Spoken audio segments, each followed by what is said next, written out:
Last time I left you guys, the PV combiner box is only being held on just by a couple screws.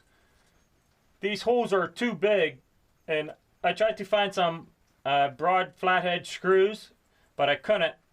So I came up with this idea: a washer and then this bolt head screw, and I'll just go ahead and screw it right in and it'll fit and secure it. So let's go ahead and start that.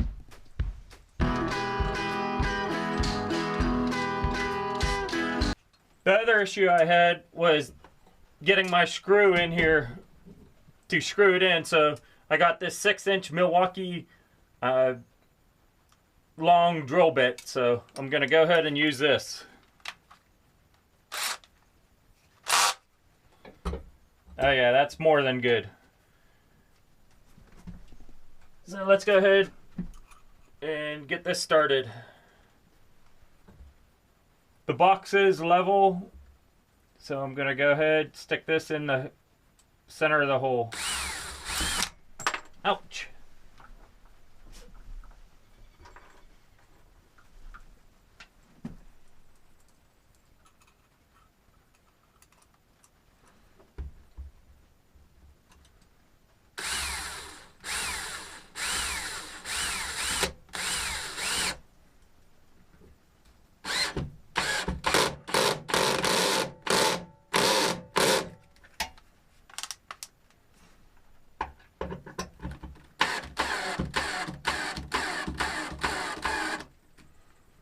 Okay, I got the combiner box put in. I had a little drill issue. The battery was going dead, things like that. So I stopped filming and forgot to turn the camera back on. But the combiner box is hung and secured. The only movement is in the board and the wall itself. So the last thing I gotta put in is the charge controller. So let's go ahead and get that hung permanently. I just finished up securing the combiner box and the charge controller to the wall, so I'm going to move on to the next part, and that is going to be permanently installing a 12 gauge 15 foot extension cord from my generator over to the power converter. And the reason I'm doing this is right now I just have a thin, flimsy, I think it's 18 gauge, it might be a 16 gauge extension cord, but I'm going to go ahead and mount this one and actually secure it to the wall and everything so it's permanently mounted and out of the way. So let's go ahead and do that.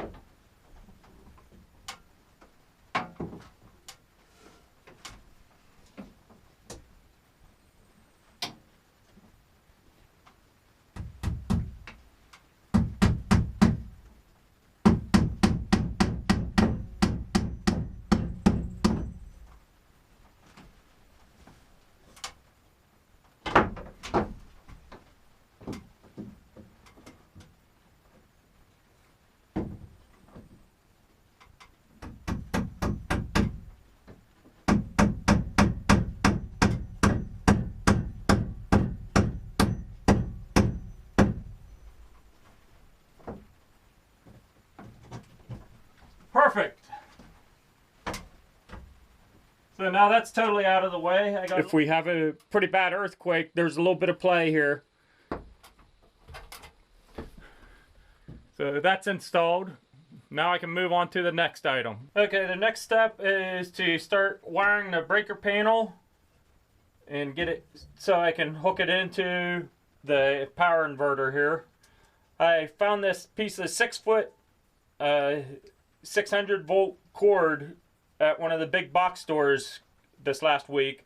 I went ahead and put a heavy duty end on it because the inverter only has plug-ins. They don't have the fittings to hardwire it into it. So I'm gonna go ahead and plug it in, and the other end I'm gonna run up through the bottom and wire into the boxer. So let's go ahead and get this done.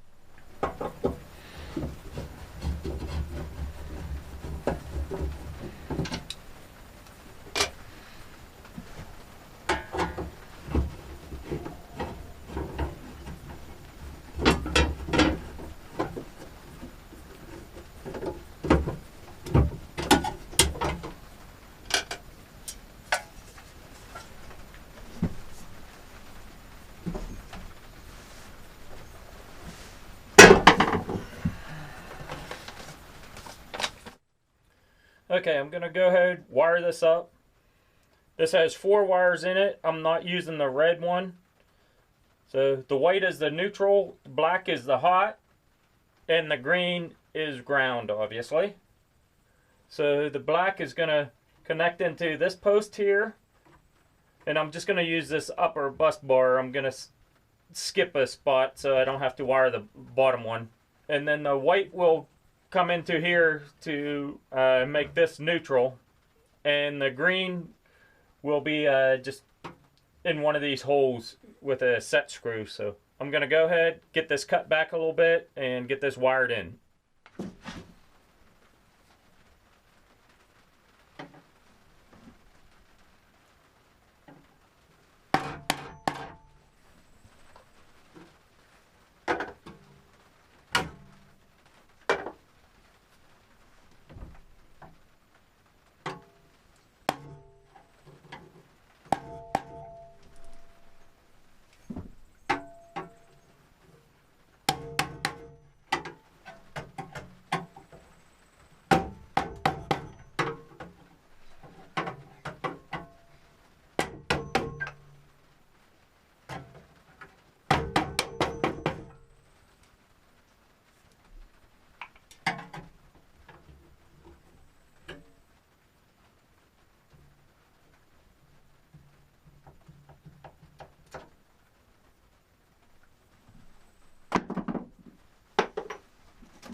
Okay, the neutral goes over here. And yes, I know I need to get the piece that fits in there. I will eventually. But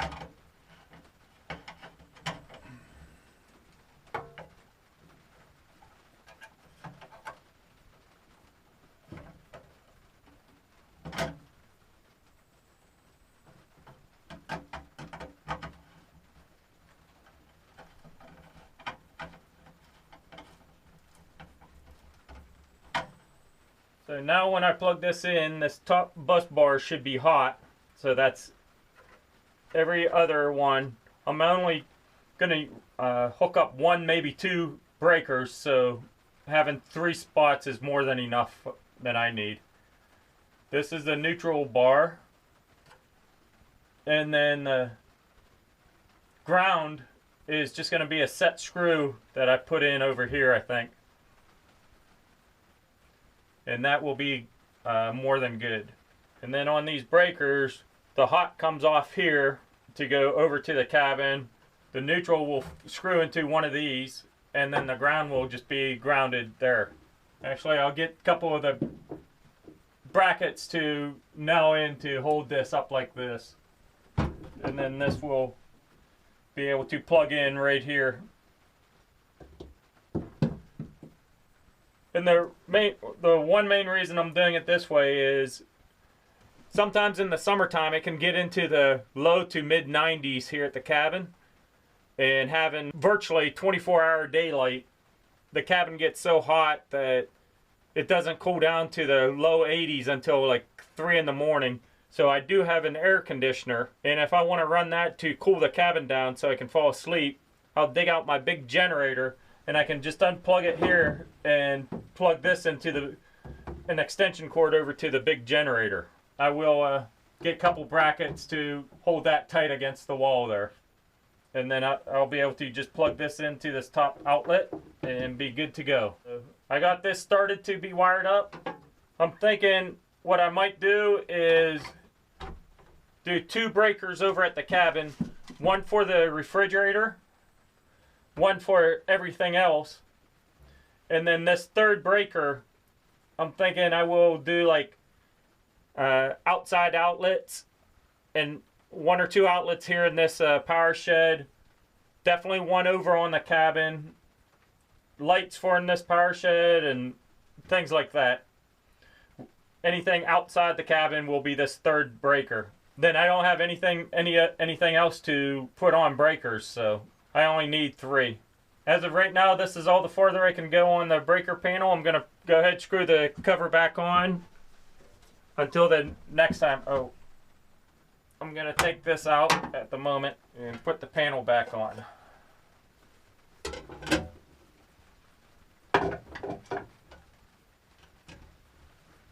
Right now I'm only using 2 screws. It does have 2 more screws in there for the other 2 corners that I will eventually put in once I get it hooked up.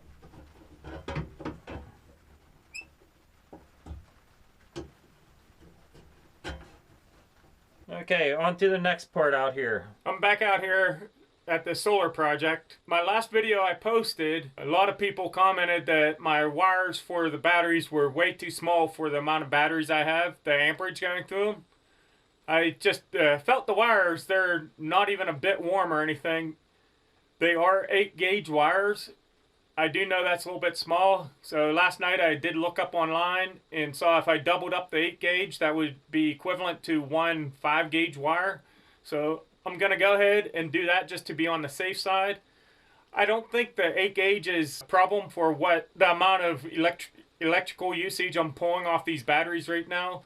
It's a small refrigerator and the TV sometimes, and that's about it. Occasionally maybe my cell phone being plugged in or one small LED light inside the cabin. That's really all I'm using the electricity for in the cabin. So I don't think the 8 gauge would be any big deal, but I have the extra 8 gauge wires, so I'm going to just double up all the 8 gauge wires on the batteries. So let's go ahead and get that done for the time being.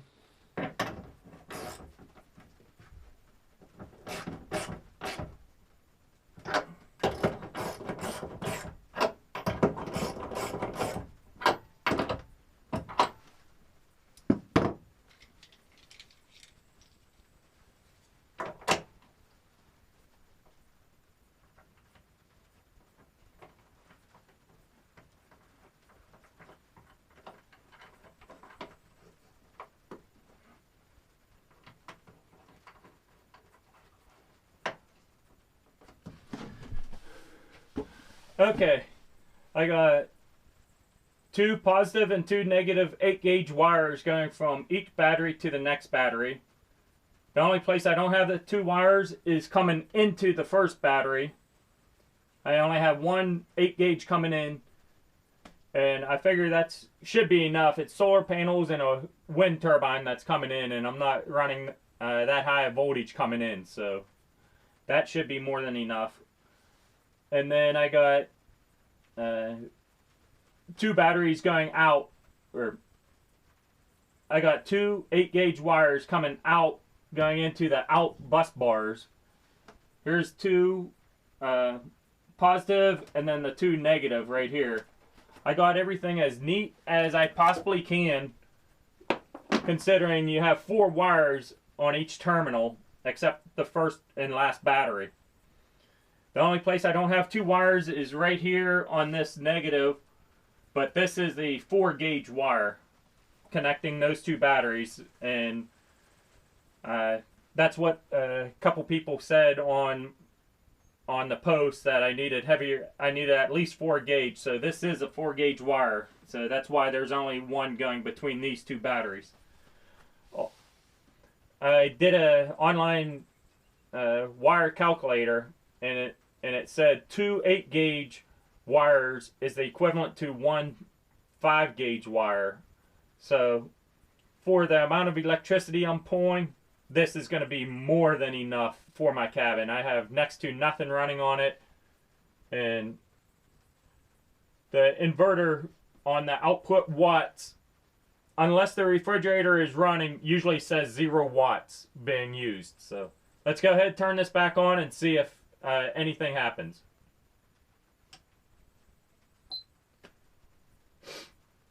Okay, no sparks, nothing like that, so that's good. Right now it's saying there's 11.4 volts coming in and 0 watts going out.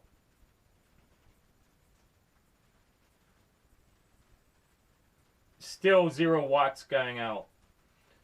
It'll jump up to about 100 watts or so when the refrigerator kicks on. and I think a little bit higher, maybe 150 watts when the TV's actually running too. And that's pretty much it. I charge cell phone batteries and GoPro batteries, and then I have a 1 square foot LED light which uses nothing. And then I guess I do have 2 small window fans that I use in the winter time to circulate the air, but those aren't going to pull too much either, so I'm not worried about it. I'm sure I would be good with just one 8-gauge wire between the batteries, but thanks to a couple concerned people replied back saying I needed more thicker wire going between the batteries.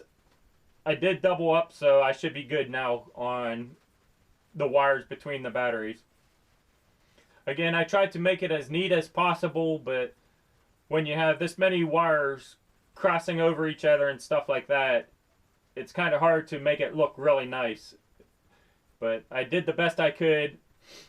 So I'm going to call this part of the project complete again and move on to the next part. I did a test this weekend with my solar batteries. When I got out here, they were reading about 12.2, 12.3 volts. So I ran the batteries. That was Friday night, about 9 o'clock. I turned the cabin on with the batteries. I ran it clear till today, which is Sunday, at about 11 o'clock. The electricity shut off at the cabin.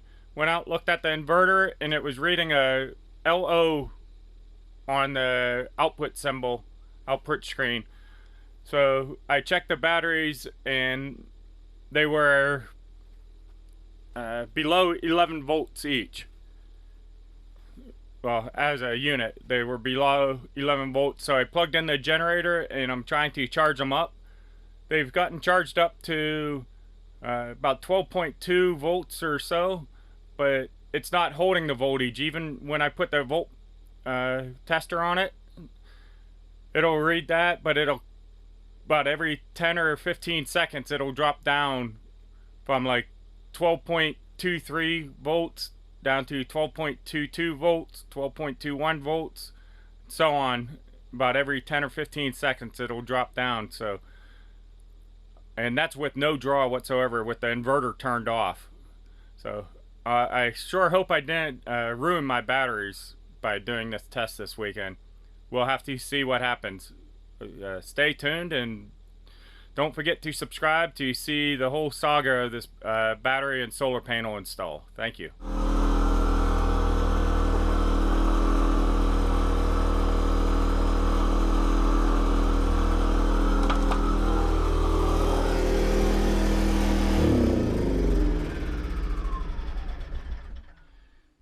So with the generator running, the batteries are reading 12.37 volts.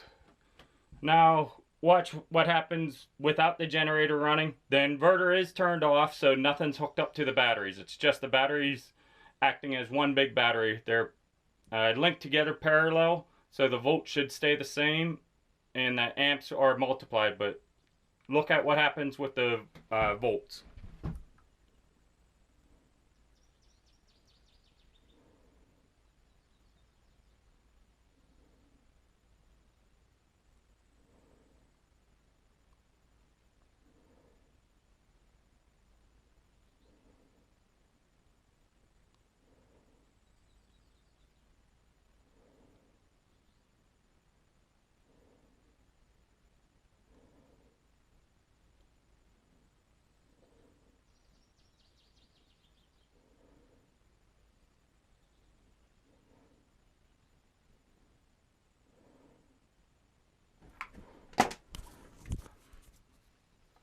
I think you were able to see, without the generator running, the batteries read 11.99 volts.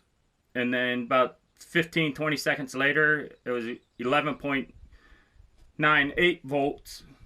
And then about 15-20 seconds later, it was 11.97 volts. Then another 20 seconds, 11.96 volts.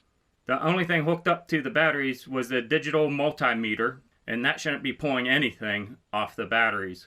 Did I ruin my batteries or what? Or do I need to unhook all the batteries and check each battery and pull out a bad one? or what's going on. I'm not sure. Thank you. Last night, right before I went to bed, I came out and checked what the inverter was showing for the input voltage, and it was reading approximately 11.3 volts. So I let it go. I didn't charge the batteries or anything. And then this morning when I woke up, about an hour after I woke up, the electricity shut off. And then I came out and looked at the inverter, and it was showing a LO error, which means the inverter is under voltage protection. And what that means is that the inverter quit delivering electricity to the cabin. So what the booklet says is the inverter will automatically shut down when the input DC voltage is lower than 2.5 volts. The buzzer will whistle continuously and the green light is off. Red light is on. Please turn off the inverter and use it after recharging the batteries. So that's the condition the inverter was in. So apparently all my batteries, my battery bank was at 9.5 volts or lower. My question is, did I ruin the batteries, or will they charge back up? As you just saw, just using the multimeter on the batteries, they were slowly decreasing in voltage about every 20 seconds. So what do I need to do? Are these batteries ruined now, or can I still save these batteries? Let me know in the comments, please. Thank you.